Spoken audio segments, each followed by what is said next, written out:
One of the staples, of course, of diner food is a meatloaf, and this one looks like a fairly good example. What's interesting here, though, this meatloaf has been cooked the regular way, but then each slice has been fried off, so that we see a little Maillard reaction. That probably reheats it for service, but it also gives us a nice tasty edge bit, because the edge bit is always the best bit on a meatloaf.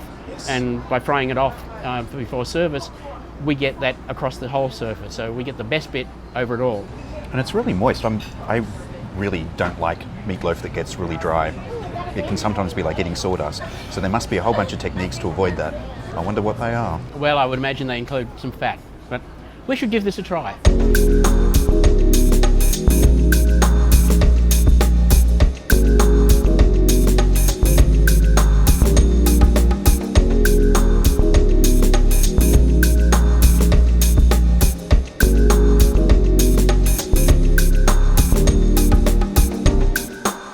Turns out there are as many recipes for meatloaf as there are grandmothers in the world.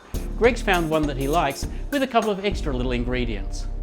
I have here a pile of shiitake mushrooms. I want to chop them up fairly small because they're going to be going into the meatloaf, and big pieces are going to cause great big holes in the meatloaf, so they need to be fairly finely chopped, but I'll do that with my big scary knife. Vegetables are one of the things that we can add to add moisture to a meatloaf.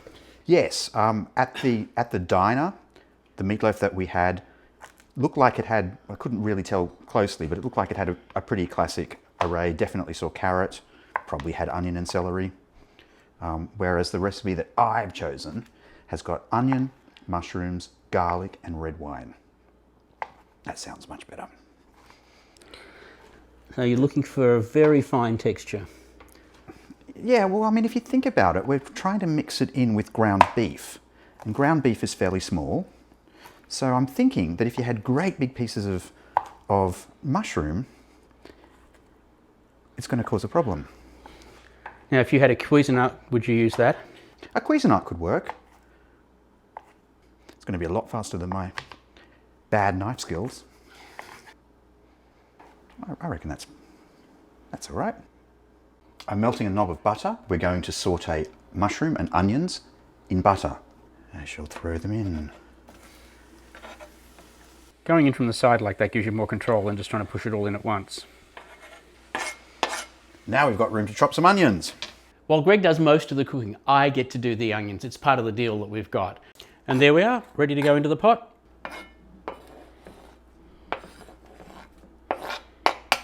And now we saute until the onions and mushrooms are soft and ready to go into the meatloaf.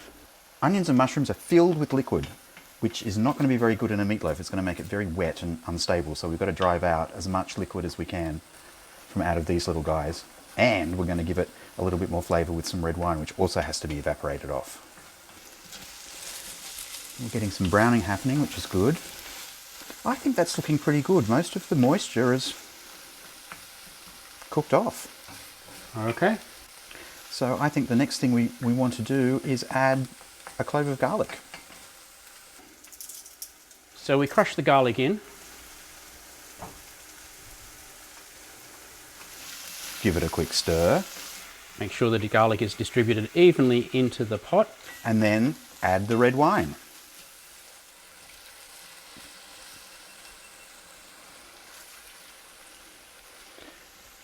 Stirring, stirring to get off all the little delicious brown bits that have stuck to the bottom. Known as fond. Wow, that smells fantastic. So that looks like most of the liquid has evaporated. We haven't got huge amounts of wine running out everywhere. And that little bit of liquid in the meatloaf will help keep it moist. That's true. So I think I'm going to turn it off. Stir in some freshly chopped rosemary, and then we can start working on the meaty part of the meatloaf. One of the advantages of having a little balcony garden is fresh herbs.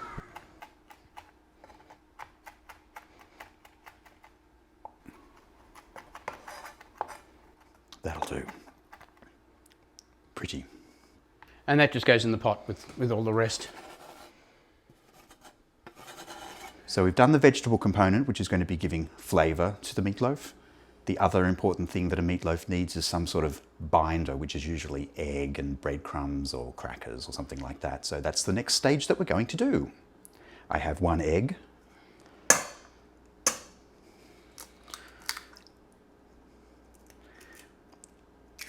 I'll just muddle that around a bit.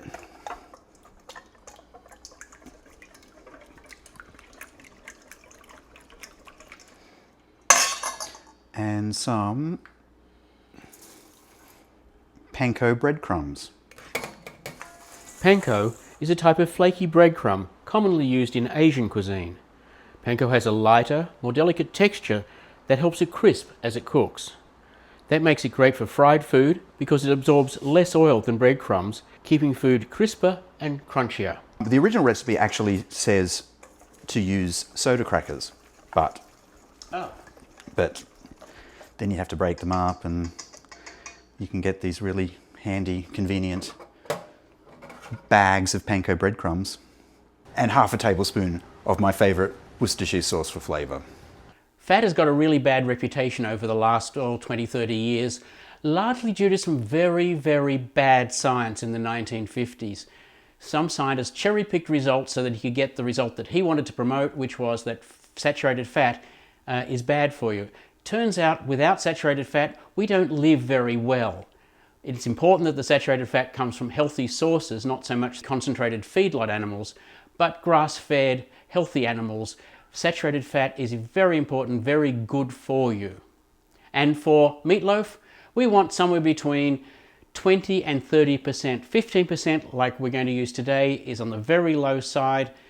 Most recipes go for 80% meat, 20% fat, and other recipes that we've seen go for 30% fat and 70% meat.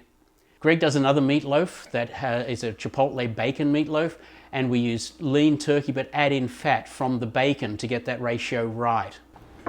I'm going to wash my hands so that they're nice and clean. Then I'm going to add in the veg and then mix it by hand.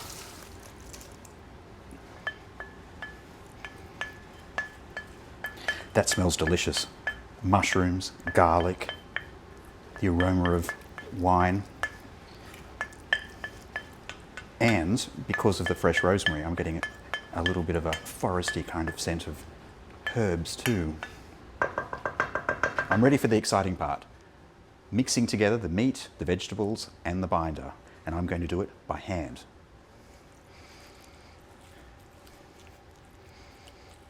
Now the trick here is to mix it without over-mixing it, because over-mixing it is not your friend. One of the classic mistakes when making meatloaf is to overwork the mixture, which would be very tempting to do because memories of making mud pies are flooding back. It's actually quite fun and sensuous having goopy mixture in your hands.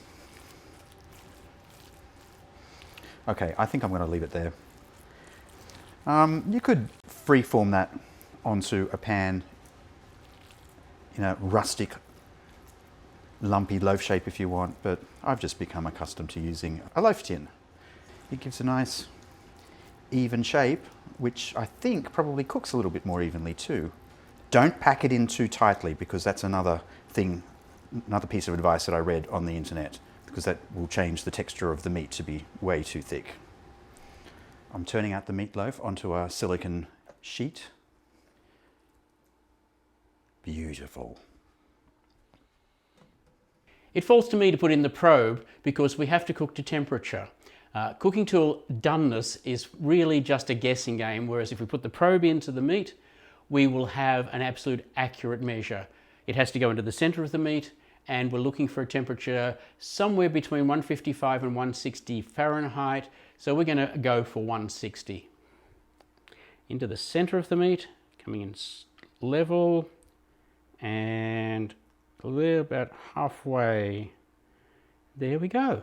325 Fahrenheit until the meat is ready at temperature. We're going to pull at 155 because there will be a little bit of carry on. We've got a long way to go. Quick, pull it.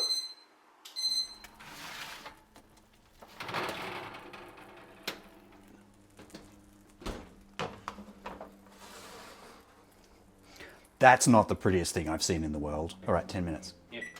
You'll notice that we had the alarm set to pull at 155, even though we are going for 160 to 165. It's already at 158. The reason that we pulled it out early is because cooking doesn't stop just because you turn the oven off or pull something out of the oven. Cooking continues on with the phenomenon known as carry-on. The residual heat in the food and the cooking utensils keeps cooking the food. What is happening now is that we have carried on to 160, our target temperature, so I think we should take it off the hot tray and put it on the cutting board for it to rest. The reason that we rest is to allow the temperature in the meatloaf to equalize and for the proteins to set properly so it holds firm when we cut it. We leave it now for 10 minutes. Okay, the last thing is to carve, and this time I'm going to use an electric carving knife because it has less drag on the meat, and so I get better slices. And I'm going to cut 3 slices per plate because the unbalanced number looks better on the plate.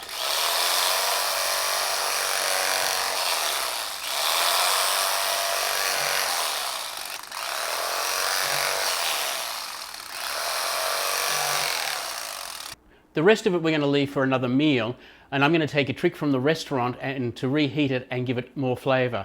Because you see, this end bit is Greg's favourite, and that's because it's got the outside, so it's got all of the Maillard reaction, it's got all the nice crusty flavours there, even without any sort of sauce over the outside. That's the best bit, and that's what we're going to do with the reheating tomorrow as they did in the restaurant. And there's the result. Meatloaf, mashed potato and vegetables. Time to taste. Good beefy taste. The mushroom really comes through. A little bit of hint of wine there. I think if there were people who weren't really fond of the flavour of beef, this would not be a huge thing, but I think it tastes really good. If they're not fond of the flavour of beef, you can make meatloaf with other flavours and add other meats as well. That's right. Half veal. Bit of pork. Even turkey, as we said. That is good. Not too dry. Not chewy either. It's really good now, but it's going to be better tomorrow when we, well, you'll see tomorrow. It's a couple of days later, it's time to reheat the meatloaf, and we're going to do that by first cutting it in slices and then frying it off. I want about 3 slices each, so I'm going to pre-measure and then cut. Because it's cold, I don't have the same need for the electric knife. The electric knife is good because it has relatively little drag when it's cutting down through. But now that the meatloaf is cold, we don't have that big a problem. Now, time to fry off. Popping the meatloaf into the pan.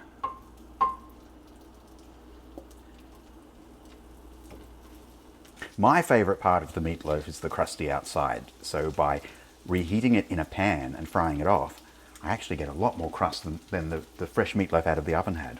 So for me, it's a big win. It should take about 2 to 3 minutes per side to heat up. Yes, look at that crust happening there. That's what we're looking for. Oh yes. Yes. So that really only took a couple of minutes for that second side, as I suspected. So we're done. I'm ready to plate. While Greg's working on the vegetables and finishing the plating, I'm going to just taste this. It's heated through, it's moist, and it has an extra layer from the crust on the outside caused by those Maillard reactions. This is every bit as good as the meal we had in the restaurant. That's the semi-serious foodies. Restaurant quality meals, quality ingredients, and simple techniques, and great flavour. The semi-serious foodies make meatloaf.